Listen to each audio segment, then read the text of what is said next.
Welcome to our Authorpreneur Secrets Masterclass. And this evening, we're going to be talking about self-editing tips for nonfiction authors. And this is an interesting topic. So it's going to be interactive. You can type comments in the chat or just unmute for easier access and let me get the responses. Now, what do you think this happy picture represents? Talk to me. Which part of the writing phase do you think this is? The one where you actually finish writing the book. As in the entire book. Yeah. So yes, this is I think he's finished writing his book, and maybe he's a first-time author. Because after you've been doing it for a while, at least in my experience, you don't get that excited anymore when you finish the book. So this is the first phase. You finish writing your draft, whether you did it quickly or it took 2 years or 10 years, but you finish writing the draft and you're excited and you're ready to, you're just excited about it. Let me ask you about the next photo. Which part of the writing phase do you think this is? Honestly, she looked a little bit too happy. Let's be real now. She's happy? She looks a little bit too, she looks a little bit too happy, but I probably would say when you're told now that you have to self-edit your book. Well, yeah, when or you're in the process of self-editing and you're like, what the crap? I didn't bargain for this. Or maybe you've lost the manuscript or the editors told you that you need to rewrite. So often authors go from this to this after finishing the first draft, because the truth is you think once you've written your first draft that's it and you're happy, and the next level, this could also be in the publishing phase, right? This level could also be in the publishing phase where let me move to the next slide. Yes, this could also be in the publishing phase when you recognize that you have to review those proofs that the editor sent you. You have to rewrite, or you are actually proofing your layout. This can be very tedious. I know for me, this represents, oh my goodness, when I finished my first book and thought that I had a draft, I printed it, gave it out to different persons to read just to see if my ideas were flowing. When my pastor's wife, who said she could edit in her sleep, got it and started looking at it and telling me to strip this, take this out, and this wasn't even the professional editing phase yet. I was like, what? And I was seriously upset, but then I'd done some reading that you need to be open to criticism, and the job is not done just because you've written the book, and that helped me. So I want us to bear that in mind. So I want to talk about why self-editing matters, how to avoid self-editing overwhelm, and carry you through the 5 rounds of self-editing. Now, when we say 5 rounds, sometimes these can be taking place. You could do 1 or 2 together. So it's not necessarily step 1, step 2, every step of the way. This evening, in preparation for the class, I researched reasons why traditional publishers or the literary agent would reject your manuscript. And one of the reasons why they reject the manuscript is because it hasn't been edited properly. Now you're gonna go through professional editing, but when you submit that in manuscript format, you are presenting yourself. So if the grammar isn't correct and all of those things, and you haven't done that work before, they will not accept your work, much less to even begin seeking a publisher for you. So the self-editing business is serious. And it should not just be done by, you shouldn't just have your friends and family look it over, especially if they're not connected to the field. That's not what you want. All right, so the first thing is that the first draft is rarely the final draft. There are authors who write clean first drafts. So when they're finished, they can just send it straight to the copy editor. They don't even need structural editing. And that comes after a while, like Dean Wesley Smith, Michael Leron, and others. They do almost clean first drafts. No, just interrupt. Sorry. You're breaking up a lot, but I'm following you, but I'm just letting you know that that's a problem. But, Oh my. no, but that's okay. You go ahead. I You're can get hearing you. me now? Yes, yes. But go ahead. Okay, we've been having unstable internet connections. Thank you. All right. So let me know again when you're not hearing.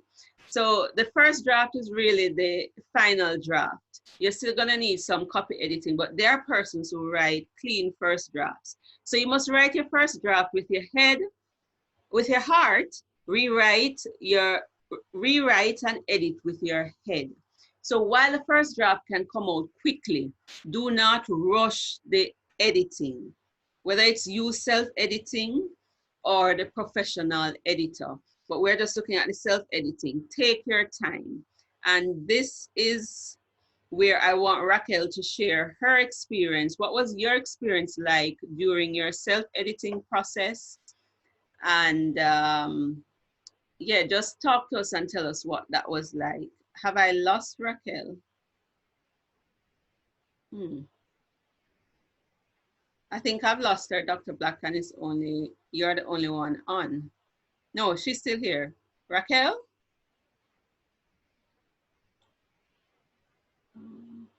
Yeah, she's still there. Maybe it's just a connection issue. Okay. All right, so I'll continue and have her chip in later. All right. So here are some tips. The first draft is not the final, so expect revision. If you're at this for a while, it might not be so bad, but you will need to rewrite. I have clients, they're good at English, and I find that they're still revising, even after they've sent it for content proofing, and I say, we're going to do the layout now, please, this is not the time to rewrite. They're still revising stuff. Expect discomfort, because nobody likes to be told that you need to rewrite. After you spend hours on this, years on this, then, and just the discomfort of thinking that you've corrected some things, and then when you've read the manuscript for the 10th time, you still find errors. Don't rush the process. It can take, like I said, you can write fast, but it may take you 9 months or a year to go back to, depending on the level of rewriting. Non-fiction, I find that persons may not take as long, but I have clients that sometimes, yeah, it's a 9 month, they take quite a while. Let me see, I had some clients, Rocket Writing Bootcamp was February. This is March, April, May, June, July, 5 months, and they're still in the self-editing phase. So don't rush the process. Get feedback. Send the work to someone who maybe a beta reader, someone you think, a teacher of English, perhaps a friend, to just look it over. But most times the first draft is just for your eyes only. But if you know your English is not good, then you can send it to someone. If you're working with a coach, this is where you can, like, if I'm taking you through the writing process, you can send it to me, and I'm helping you to refine. And this is still part of the self-editing process. You're not giving it to the professional editor. So I'm talking about everything before giving it to the professional editor. Take breaks in between edits. That's how you avoid the overwhelm. Try to clean up chapter by chapter. If, for example, you were speaking your book, then try not long after you've spoken that chapter look back, get it transcribed and cleaned up while the information is still fresh in your head. If it take too long, you may have lost some of the train of thought. So you want to do that quickly. Again, some people will have their spouses or somebody else look it over at that phase before they pass it on.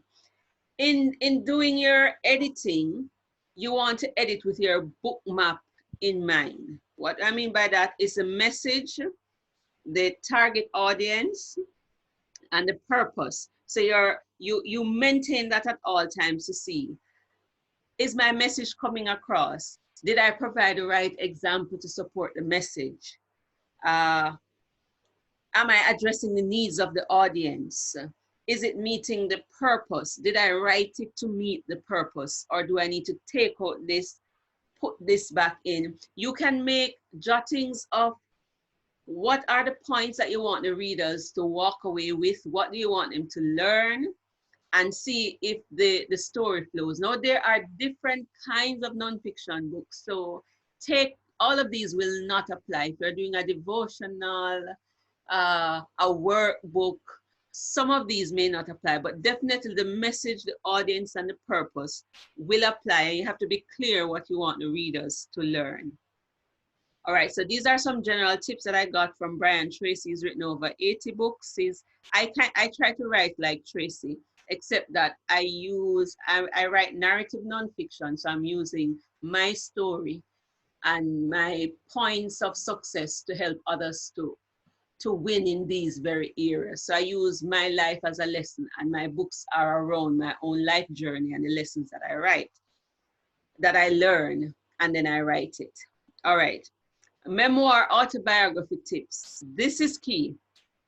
If you're going to be referring to persons, memoirs can be painful depending on what you're writing in your story. So more or less, somebody might be offended because how you remember your story is not necessarily how others remember the story. And so you want to notify the persons that you're doing this. In some cases, you need permission to share the story. You can use pseudonyms. You are going to recreate certain conversations and dialogues. So you want to notify them because you don't want to be sued at the end. And sometimes no matter what you do, there's going to be discomfort. So when you're writing your memoir, you want to go back through it. Like when I wrote my first memoir, or mine was more of an autobiography because I talk about all the different stages of my life up to age 34. I shared too much, even though at the time I carefully picked out certain episodes, I still ended up sharing too much. And I rewrote the book after 4 years, and it did cause offense and did cause offense to certain persons. And I think it may have damaged a relationship or two. So not every aspect of your story need to be shared to make the point. So you have to look at that. You also want to look at, are you doing therapy on paper?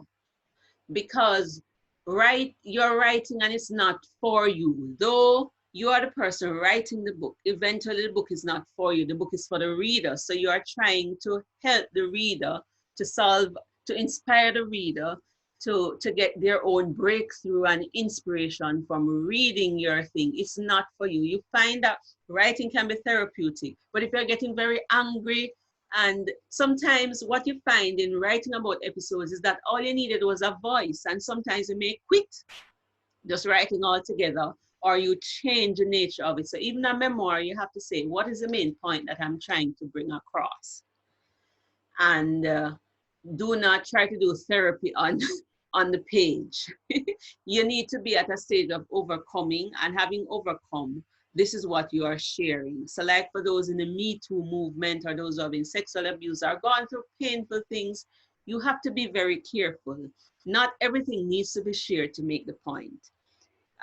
So check yourself, especially with memoir and autobiography. The difference with a memoir, you're sharing episodes. So you can have multiple memoirs relating to different points of your life. The autobiography takes you on your life journey. And that's why most persons often write that at the end towards the end of their life. But you can have multiple memoirs throughout. So just be careful. Use editorial apps. Grammarly has a free version. Use it. That is extremely helpful. Pro Writing Aid is at the next level. It's a little bit, it's expensive, but I hear it's very good. So it's going to, I use Grammarly. It's going to help you to catch where you're repeating things and pick up particular instances like, are you using the passive voice when you should be using the active voice? And you use ordinary spell check. So that helps. Let me see if Raquel is back, if she can hear me. Raquel, just let me know. Yes, I am back. All right. Can you share with us just a little bit about your self-editing experience and what were some of the challenges you faced, and just general thoughts about it? So my self-editing process was painful. I think that's the best way to describe it. To me, I found it horrible. It was stressful. It was tiring. Some of the things, because when I started out at first, Kamika, Ruth said that she shared too much in her book, and I found that I was sharing too much in mine as well. And it was a lot, and it was a lot of hurt coming out on the pages. So of course I had to go through and remove a lot of those things. So you're reliving the memories again in the book. It was a long process for me. I was so glad when it was over. Yeah. We're still here? Yes, I'm still here. I Oh, muted myself just to, right. But yeah. that is so true. And Raquel's book is a mix, is a kind of memoir. So she's talking about her online journey, but she had to go back into her own history. And yes, she had to cut quite a bit. And I cut like 50% of the book, because at first it was like 46,000 words or something like that. And then by the time I was finished, it was like 26,000 or 23,000 words, somewhere thereabouts. So essentially, about half of the book was cut out. excellent, right? So that's exactly what we mean by that.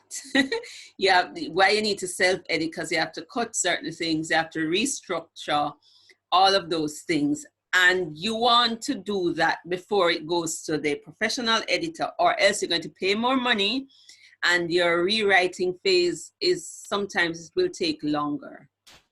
All right, so.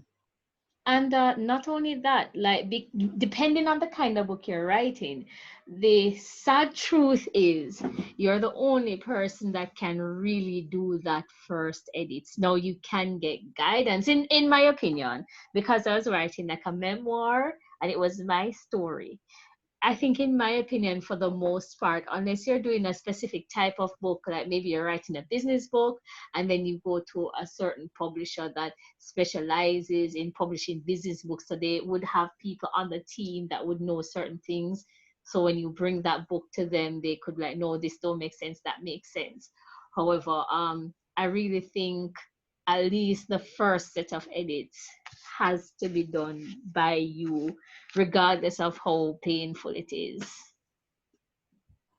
Excellent point. Thank you, Raquel. And so it is, your first draft, the first edit is really, should almost be for your eyes only. And after self-editing, then you could ask someone to help.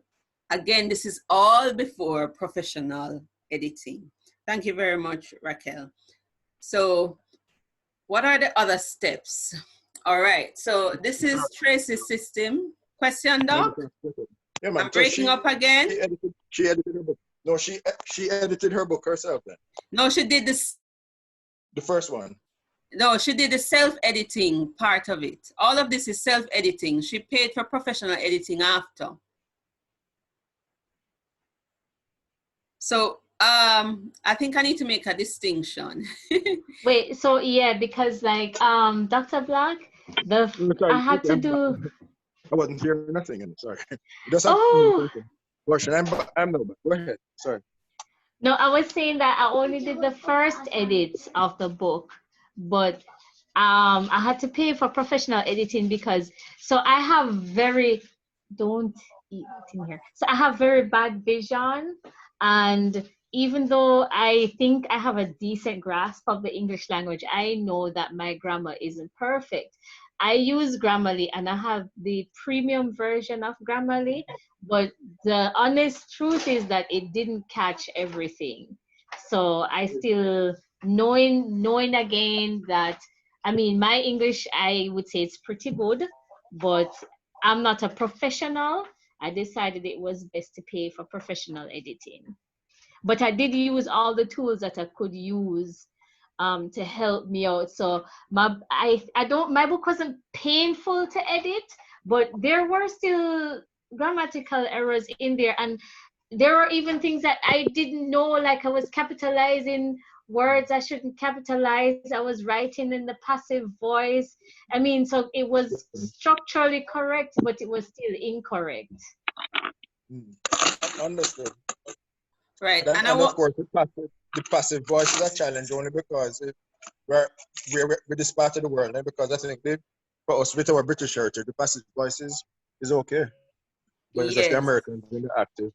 right. But it is also with the strength of the work. Some things when you say it in the active, it makes it Yeah, livelier.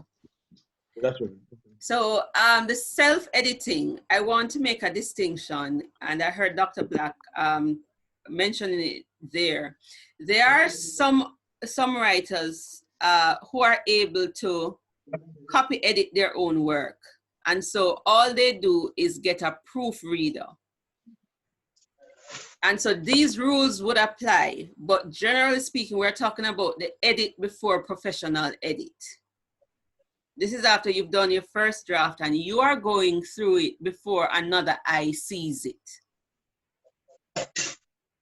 So I know at the level where you're at, Dr. Black, you may do your own copy editing, but you always need proofing. So these rules will still apply. And Okay. there needs to also be some level of structural editing. So in the self-editing phase, you're doing a little bit of structural editing and copy editing and proofreading, all of that before you pass it on to the professional, if you choose to.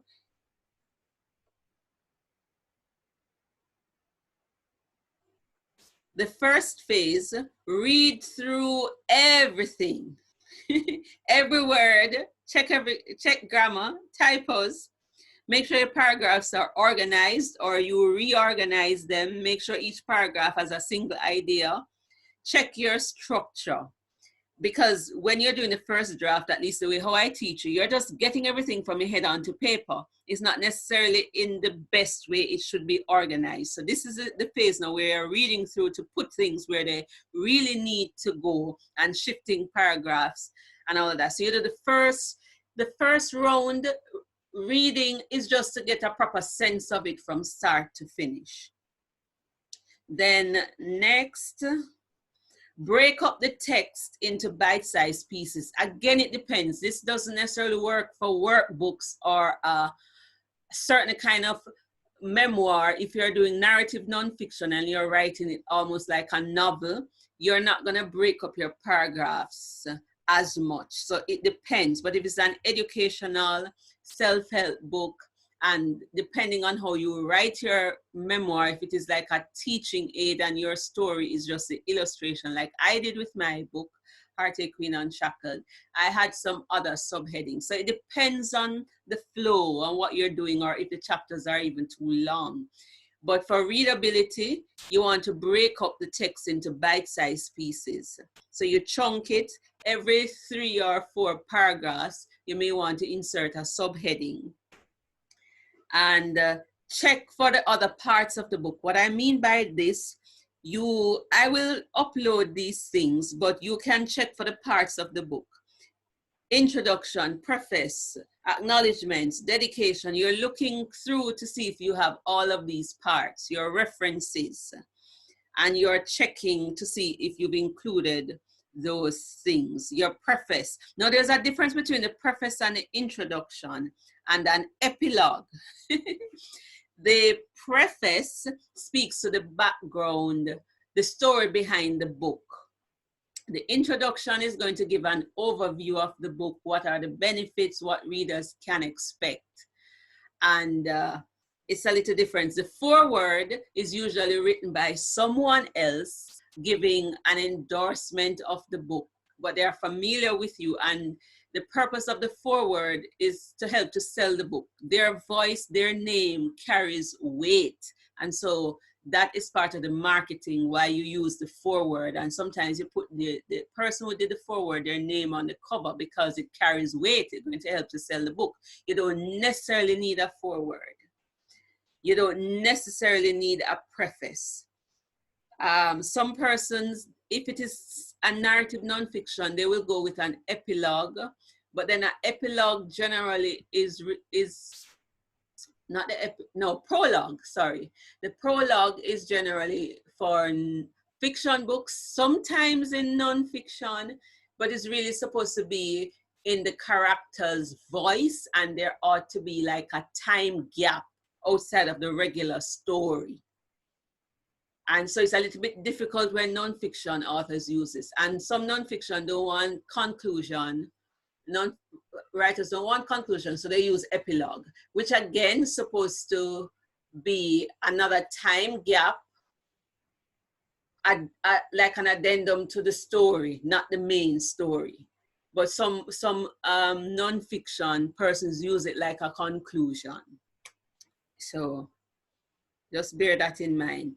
Add quotes. People love quotes, especially if it's a self-help book or it could be educational. So if you didn't write, in the writing process, you added quotes. This is where now in your self-editing, you can go back and add quotes and do your research. And particularly with educational books and self-help teaching kind of books, you want at the end of your chapter to have like some main points or some summaries or some action steps. So you'd find, like, for example, in some of my books, I have questions. It could be reflection questions. It could be discussion questions. And like for one of my authors, I had him put key points. In some books, you would see them put in a different color on one page what were the main points. Like in Good to Great, at the end of each chapter, they kind of summarize what are the main points from this text, and they give you back a summary of the book. So you can include that. Now, you may not have been doing that when you did the first draft. Going it back over, you do that. Then you want to know, do your references properly. I know many times we don't like that, but this is a space now where you fix the reference. Round 4 now, you want to polish your sentences. Now, I must admit that this is a kind of weakness for me. And I think as a Christian reading the Bible, there's a lot of focus on word meaning and word choice. And I see people decoding even people's songs. So now I am recognizing that I have to be very careful with the words that I use in my sentences, because the reader is saying this person used this word for a reason. And so you now have to go back and polish your sentences. Is this the best word to use in this context? Am I conveying what I want? And yes, we get to that level. But what you don't want, even after we pass the self-editing phase, is that you're rewriting to death. You have to come to a point where you say, okay, this is good enough. Because that is the frustration for me when working with authors, that even when I'm trying to put the book in, doing the interior designing, at this stage, they're still changing words and changing phrases. That ought not to happen. As a matter of fact, I had one client that I had to terminate the contract because it was never ending. The rewrite seemed as if it was never going to finish. And you have to get to a point where after professional editing and 2 or 3 reads through, you are okay. And you have to get to a point too in self-editing where you say, I'm okay now, I can pass it on. So check your expression and your word choices. Delete unnecessary materials like Raquel said she did. So she basically deleted over 10,000 words in her book. And finally, read and review. Round 5, read again from start to finish until you feel some sense of satisfaction that I can show this to a beta reader or I can pass it on to the professional. That's it for that phase. Any questions? Any comments? No. So what I didn't know was that there were these differences, the prologue, the epilogue, the preface. That's so much. Yes, it is. So your book has in those things. You use an introduction, and that's good. The introduction is good because, for example, when you are, especially when you're doing speed reading, you don't read everything. And one of the big parts is that you want to read the introduction to get the overview of the book. And sometimes we advise persons to read the first line and the last line of the paragraph in speed reading. So the author has to write with intentionality to make sure the the paragraph conveys a main idea. So this is where the editor comes in. So you don't have to worry about that. A good editor will tell you if your sentences are making sense. The copy editor, because copy editing is also called line editing. That's their job. And it is the editor's job as well to help you to see if you've structured it properly, to see if all the parts of the book are there. So what I do with my clients, I give them a checklist now, parts of the book, manuscript submission checklist, where they tick off to see if everything is where it should be, if all the parts of the book are there. Okay. And I very often have to have them write, and some give me a preface and think that the preface is the introduction.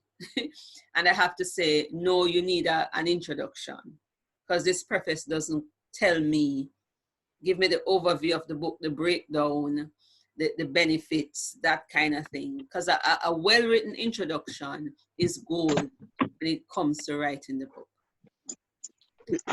Sorry, just to make sure, is this the first book Raquel is writing? This is her second book, but she didn't get much guidance for the first book. Okay. Yeah. Part of the challenge is with because of self-publishing, everybody's just doing their thing, and it's easy to just go and upload something to Amazon. And so you have a lot of substandard books. So many have not gone through the proper process, so they make a lot of mistakes that they ought not to make.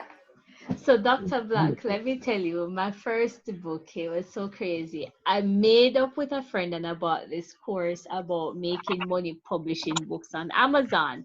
And they made it seem so easy. So I, went and I wrote the book, and I mean, there was no going back over and editing, no use of Grammarly, no proper structure in terms of.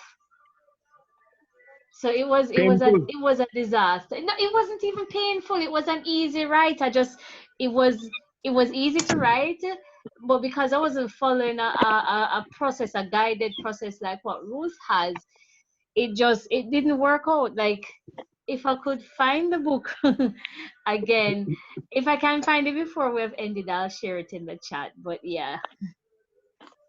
Okay. Alrighty. Good.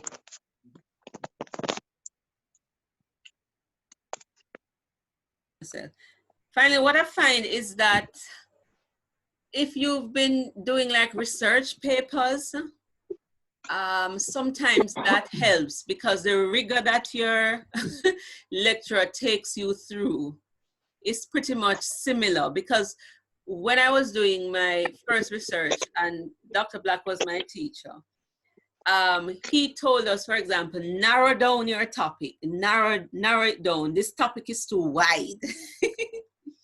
It's the same kind of thing that applies to writing your book. and narrowing down the focus and having that. We had to give, for example, a rationale and a background to this research. It's the same thing with the book now. That will become now the preface, and you know, the different section, and making sure you do other reading and you quote the things properly. So that background I find is helpful. And if you are doing book reviews, book reports, I find that that is a guide that can help you in your own self-editing process. If you remember from your college days, university days, when you had to do book reports and all of those things, because you had to find the author's intent, that kind of thing, bring the same kind of thing to your own work. And it does truly, truly, truly help. Okay. All right, so I'm going to stop the recording.